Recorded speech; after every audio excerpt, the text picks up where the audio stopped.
इस जमीन पे हजारों साल पहले मशरिक व मगरिब पे हुकूमत करने वाला एक बदतरीन बादशाह जो अपने आप को खुदा कहलाता था, इसका नाम नमरूद बिन किनान बिन साम बिन नूह था। इसका पाया तख्त बाबुल था। ये पहला वो बादशाह था जिसने सबसे पहले ताज अपने सर पे पहना ताकि लोगों को मालूम हो कि उनका खुदा नमरूद है।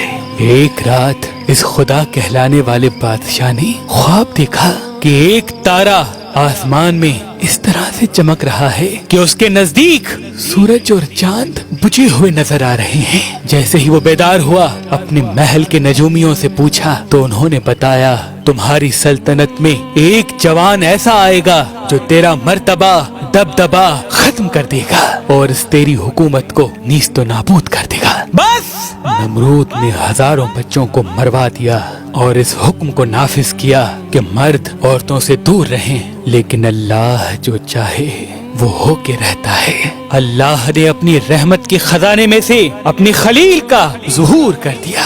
तारीख ने लिखा कि हजरत इब्राहिम की वालदा जब हजरत इब्राहिम की आमद हुई, कई सालों तक अपने इलाके से बाहर रही और अपने बेटे इब्राहिम को गार में छुपा दिया। तकरीबन 7 साल आपकी वालदा मोहतरमा उस गार में छुप के आती, आपको दूध पिला के वापस बाबुल चली जाती। जब आप ज़माना बुलूगियत की तरफ बढ़ने लगे तो आपके चचा आसिर ने ये चाहा कि आप उनके साथ आके रहें और उनके काम में हाथ बटाएं। हजरत इब्राहिम अलैहिस्सलाम जब आगे शहर रहने लगे, लोगों को देखा कि कोई सूरज की पूजा कर रहा है, कोई आग की पूजा कर रहा है, कोई बुतों की पूजा कर रहा है, कोई नमरूद को खुदा कह रहा है। आप फरमाने लगे, अल्लाह तो वो है जो हर चीज पे कुदरत रखता है। ये सूरज तुलू होके गायब हो जाता है, कैसे हो सकता है ये खुदा हो? ये आग पानी से बुझ जाती है, कैसे हो सकता है ये खुदा हो? ये नमरूद हमारी तरह सो जाता है, बीमार हो जाता है,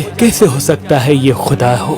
ये बुत जिनको हमने ही अपने हाथों से बनाया, कैसे हो सकता है ये खुदा हो? एक मर्तबा जब सब लोग मेले पे गए तो इब्राहिम अलैहिस्सलाम ने अपनी कुल्हाड़ी से तमाम बुतों को तोड़ दिया और कुल्हाड़ी को बड़े बुत के कंधे पे रख दिया। लोग जब वापस आए, देखा कि सारे बुत टूटे हुए हैं। सबने ये मान लिया कि ये काम इब्राहिम अलैहिस्सलाम का है। इब्राहिम अलैहिस्सलाम कहने लगे, देखो पूछो कि इस बड़े बुत ने शायद तोड़ा हो।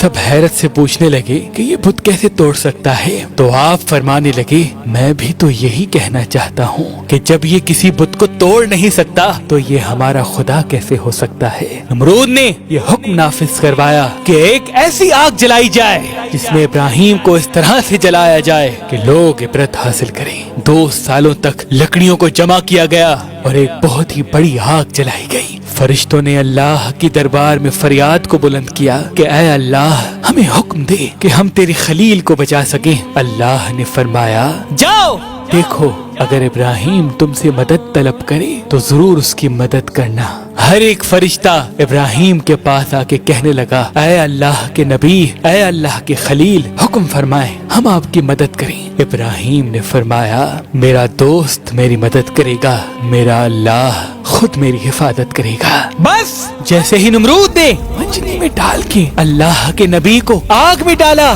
तो वो आग गुलजार बन गई। अल्लाह के नबी मुतमईन होके पुरसुकून होके अल्लाह का शुक्र कर रहे हैं और फौजी नमरूद हैरत ज़दा होके नमरूद से पूछ रही है कि हमारे खुदाओं से तो ज्यादा इब्राहिम का खुदा ताकतवर है, उसने हमारी आग को गुलजार बना दिया। नमरूद ने कहा, अच्छा? इब्राहिम अलैहिस्सलाम को बुला के नमरूद कहने लगा कि जाओ अपने खुदा को कह दो कि कल वो अपनी फौज तैयार करे और मैं भी अपनी फौज तैयार करता हूँ, कल मुकाबला रूबरू होगा। नमरूद ने जो मशरिक व मगरिब पे हुकूमत करता था, उस वक्त जमीन का सबसे बड़ा बादशाह था, अपनी फौज को तैयार किया और एक बड़ी इमारत पे खड़े होके कहने लगा, है कोई मुझसे ज्यादा ताकतवर तो आए और लड़े मुझसे। इतनी देर में अल्लाह ने मच्छरों को हुक्म दिया कि जाओ इस नमरूद की फौज को फिन्नार कर दो।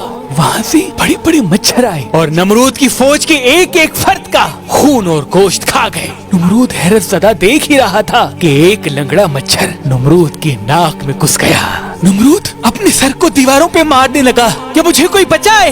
लेकिन अफसोस, अल्लाह का अज़ाब जब आता है तो कोई किसी को बचा नहीं पाता। वो फौरन अपने महल में आया, बेचैन होने लगा, अपनी खादमीन से कहने लगा कि अपनी जूतियों से मेरे सर को मारो। जब जब नमरूद के सर पे कोई जूता मारता था, नमरूद को सुकून आता था, क्योंकि वो मच्छर नमरूद की नाक से होते हुए नमरूद के दिमाग तक आ पहुंचा और धीरे धीरे उसके दिमाग को चाटता रहा। तारीख ने लिखा, वो बदतरीन बादशाह, वो जो अपने आप को खुदा कहलाकर अल्लाह के बंदों को गुमराह करता था, अब वही बंदे अपनी जूतियों से उसका सर पीटते थे और ऐसे तड़प तड़प के वो फिन्नार हो गया।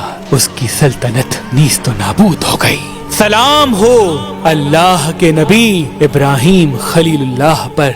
बेशक अल्लाह के सिवा कोई खुदा नहीं और वो ही है जो हर चीज पे कुदरत रखता है, जो हर चीज पे कुदरत रखता है।